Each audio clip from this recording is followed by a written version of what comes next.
ప్రతి కుటుంబానికి ఒక కథ ఉంటుంది బేసిక్గా.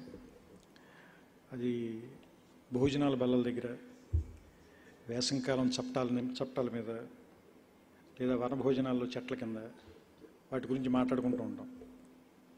మా తాతగారు ఇలాగా, మా ముత్తాతగారు ఇలాగా, మా అమ్మమ్మ ఇలాగా, మా అత్త ఇలాగా, మా నాన్న ఇలాగా, అమ్మ ఇలాగా అని.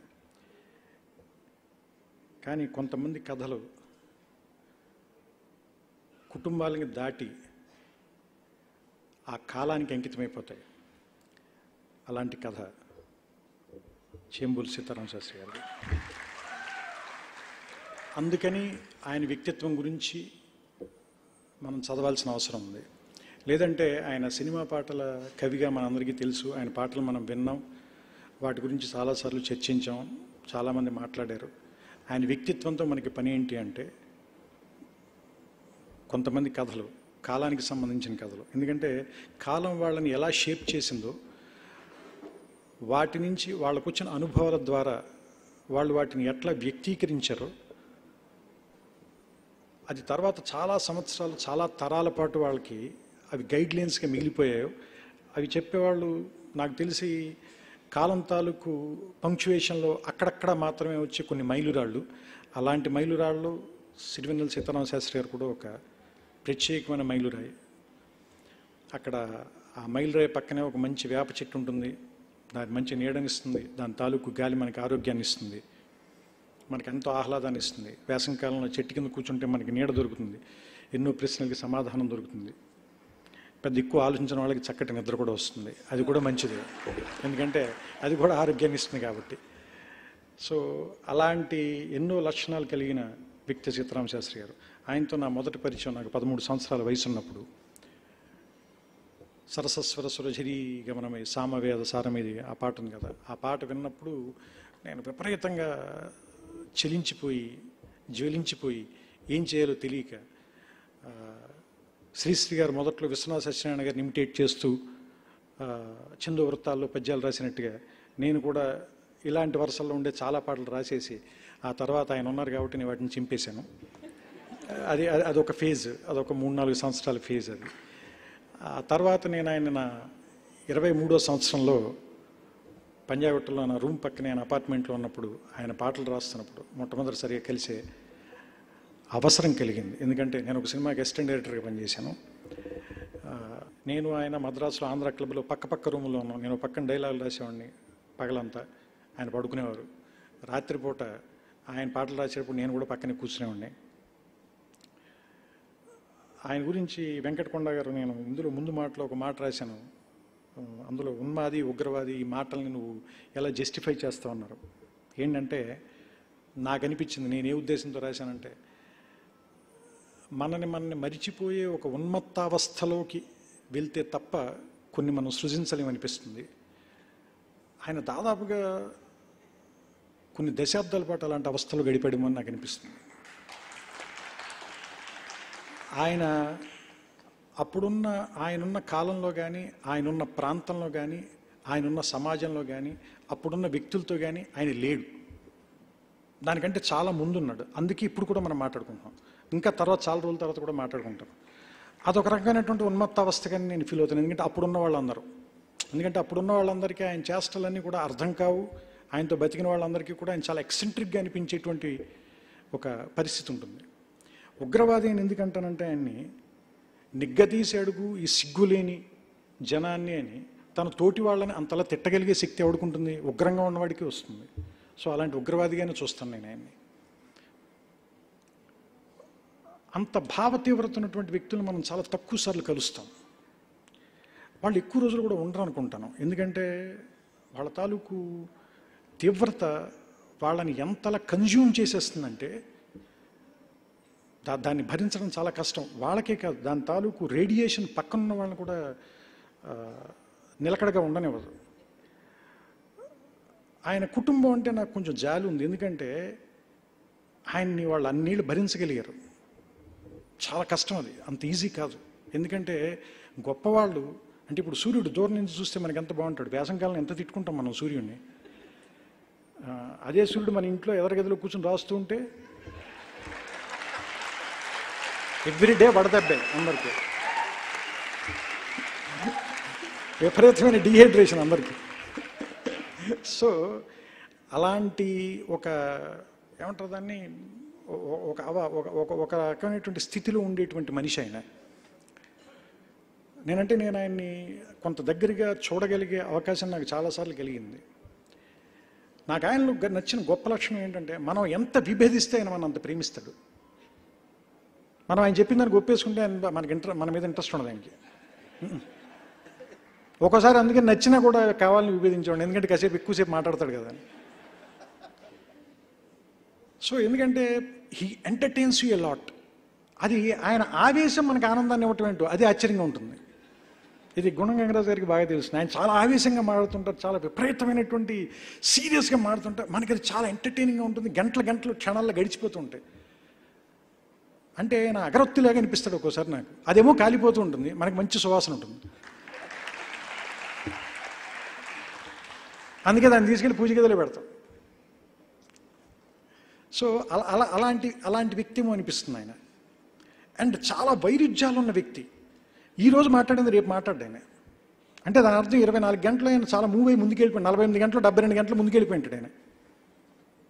మనమేమో 24 గంటల్లోనే ఇంకా ఉండుంటాం, ఎందుకంటే 25 గంటలకు రావడానికి మనకి బోల్డ్ అంత బద్ధకం కదా, కళ్ళు ఓపెన్ అవ్వవు. బట్ ఆల్రెడీ ఆయన 72 దగ్గర 96 దగ్గర ఉంటాడు.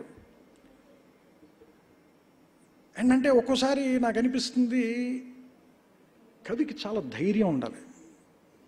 చూడండి, 19 ఏళ్ల వయసులో నాదు కవనము వహిని గర్భం అంటే ఏంటంటే అసలు అగ్నితో జ్వలించిపోతున్న ఒక అగ్ని పర్వతం లాంటిది నా కవిత్వం అని 19 ఏళ్ల వయసులో చెప్పాలంటే ఒకటి అజ్ఞానమైన ఉండాలి, లేదా అహంకారమైన ఉండాలి, లేదా ఆత్మవిశ్వాసమే ఉండాలి.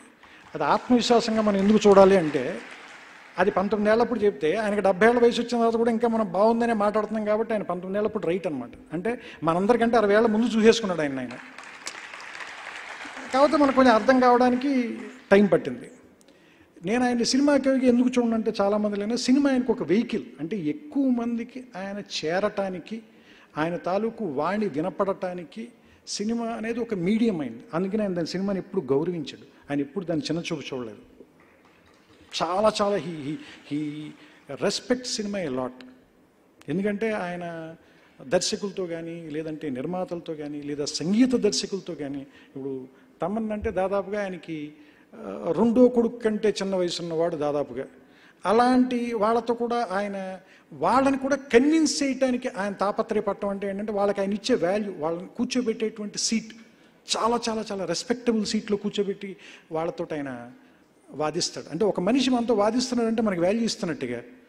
మనకి వాల్యూ ఇవ్వకపోతే మనం ఏం చెప్పినా ఎక్స్ట్రాడినరీ అండి, టెరిఫిక్ అని వెళ్ళిపోతే బెటర్ కదా, హ్యాపీ కదా. ఆయన లోపలికి వెళ్ళి భోజనం చేసి పడుకోవచ్చు, మనమేమో అది నిజమేమో అనుకుని అజ్ఞానంలో మనం సర్వనాశనం అయిపోవచ్చు. కానీ అలా కాకుండా ఆయన మన కరెక్ట్ చేయాలని ఆయన తాపత్రయపడడం, మనతో విభేదించటం, ఆ విభేదించటంలో ఆయన మనిషిని ప్రేమించటం, వాళ్ళని వదలకపోవటం. అందుకని ఆయనతో దెబ్బలాడిన వాళ్ళందరూ ఈరోజు ఇక్కడ ఉన్నారు, ఇంకా ఎక్కడెక్కడో ఉన్నారు. దీన్ని చూస్తూ ఉంటారు, ఆయన పాటలు వింటూ ఉంటారు. సో అంటే అలాంటి ఒక స్థితిలో ఒక మనిషి జీవితం అంతా గడపడం అంటే ఆ వ్యక్తికి పిచ్చైనా ఉండాలి, గొప్పతనమైనా ఉండాలి. ఏదనేది మనం చెప్పక్కర్లేదుగా, రెండోది అని మనందరికీ ఆయన ప్రూవ్ చేశాడు కాబట్టి. అండ్ నాకు అంటే ఆయన గురించి నాకు ఆలోచించినప్పుడు చాలా విషయాలు వస్తాయి. ఎందుకంటే శివదర్పణం ఒక పుస్తకం రాశాడు ఆయన. నేను ఒక లైన్ దగ్గర ఆ పుస్తకం చదివితే ఆగిపోయిన లైన్ దగ్గర పుస్తకం పక్కన పెట్టేసా. ఏంటంటే శివుణ్ణి అంటాడు, నిన్ను కాదని నాకు పరమార్థం ఇది, పోని ఓకే ఒప్పుకుంటాం, కరెక్టే, శివుడు లేకపోతే మనకు పరమార్థం. నన్ను కాదని నీకు పరివారం ఏది అంటాడు.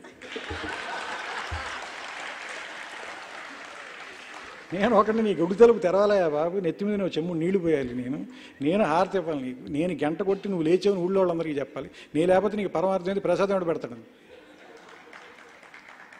సో అంటే ఆయన అప్రోచ్ చాలా వెరీ మోడర్న్ అప్రోచ్. అందుకనే నేను ఆయన ఆధునికుడు అంటాను, సంప్రదాయవాది అంటాను. ఆ రెండింటి తాలూకు మిక్స్చర్ ఆయన.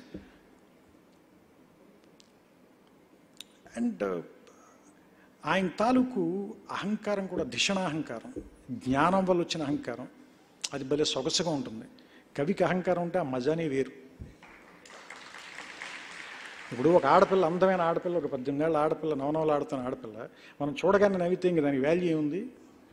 వెంటనే బైక్ వెనక్కి తిప్పి వెళ్ళిపోతాం, పని అయిపోయింది అనుకుని. అది వెనక్కి తిరిగి చూడకూడదు మనని.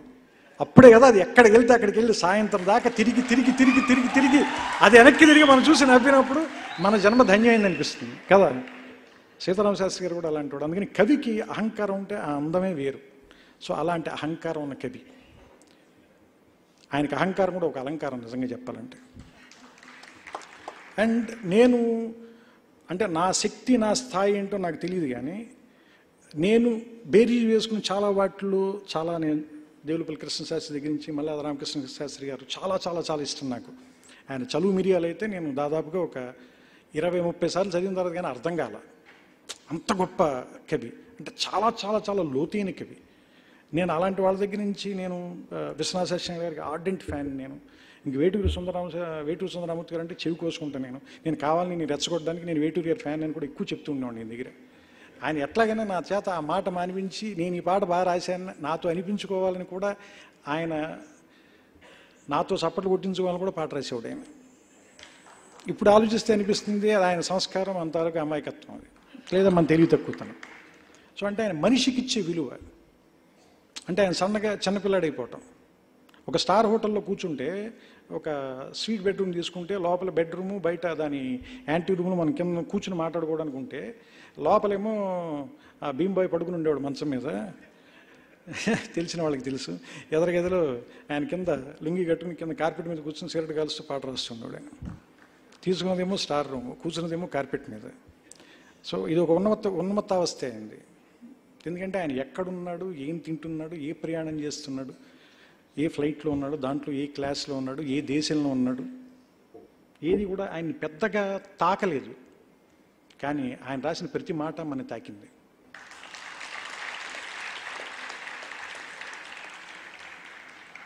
ఆయన జేబులోంచి డబ్బులు ఇలా తీయడం ఇలా పడేయడం చూసేవాడు నేను. ఇప్పుడు ఏంటి గుప్పిలతో తీసి పడేసేవాడు. అదే పుస్తకాలంటే మాత్రం ఎన్ని పుస్తకాలు ఉన్నా ఇంకా కొత్తగా ఉన్న పుస్తకాలు కావాలనేవాడు, ఇది రాయటానికి. ఇంకా ఎప్పుడు పుస్తకాలు చాలా ఉండేవి లోపల పుస్తకాలు, అది వాళ్ళందరికీ తెలుసు. ఎందుకంటే మళ్ళీ ఇంకా కొత్త పుస్తకాలు కావాలి, ఇంకా కొత్త పుస్తకాలు కావాలి. అంటే ఇప్పుడు ఆలోచిస్తే నాకు అనిపిస్తుంది ఏంటంటే పాటలు రాసిన తర్వాత వచ్చే ఒక కలర్ కాగితం కంటే పాటలు రాయడానికి ఉపయోగపడే తెల్ల కాగితానికి వాల్యూ ఎక్కువ దృష్టిలో.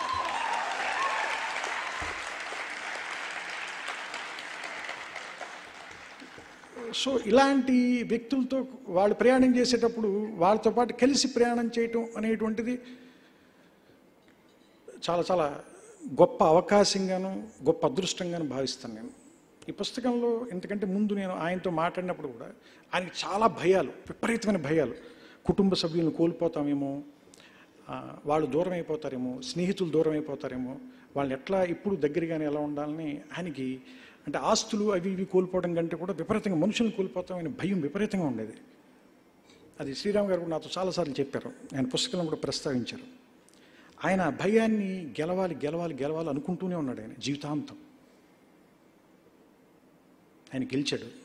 ఎందుకంటే చివరిలో ఆపరేషన్కి వెళ్ళే ముందు నాతో మాట్లాడుతూ, నేను రాకపోవటం అది పెద్ద ఇష్యూ కాదు, బట్ నా టర్మ్స్కి నేను వెళ్ళిపోవటం అనేది మాత్రం చాలా ఇంపార్టెంట్ సీను అని చెప్పాడు ఆయన నాతోటి. అందుకని చివరిలో డాక్టర్లు అడిగినప్పుడు కూడా నేను శ్రీరామ్ గారికి కూడా అదే చెప్పాను. ఎందుకంటే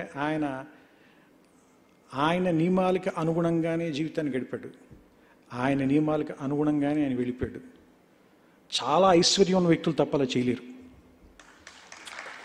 చాలా కష్టం అలా చేయటం. చాలా విపరీతమైన ఐశ్వర్యం ఉంటే తప్ప, ఎంతో సంపద ఉంటే తప్ప మనుషులు అలా చేయలేరు. ఆ సంపద కనిపించే సంపద కాదు, కనిపించే ఐశ్వర్యం కాదు. అలాంటి సంపద ఐశ్వర్యం ఉన్నాడు. ఇప్పుడు మనందరి మనసుల్లోనూ ఆయన గురించి చర్చుకోగానే, ఇందాక ఆయన చూడగానే కళ్ళల్లో ఒక కన్నీటి చుక్క వచ్చింది కదా, అలాంటి ప్రతి చుక్క, ఆయన పాట విన్నప్పుడు మన పెదాల మీద వచ్చిన ప్రతి నవ్వు ఆయనకి మనం ఇచ్చే ఒక పుష్పమే. అందుకని మన హృదయంలో ఆయన ఎప్పటికీ చిరంజీవిగానే ఉంటాడు. ఇందాక వెంకట గారు చెప్పినట్టు ఆ మాట మనం అనుకోవాల్సిన అవసరం లేదు. ఎందుకంటే ఆయనకి ఆ రణమే తప్ప మరణం అంటే తెలియదు. నమస్కారం.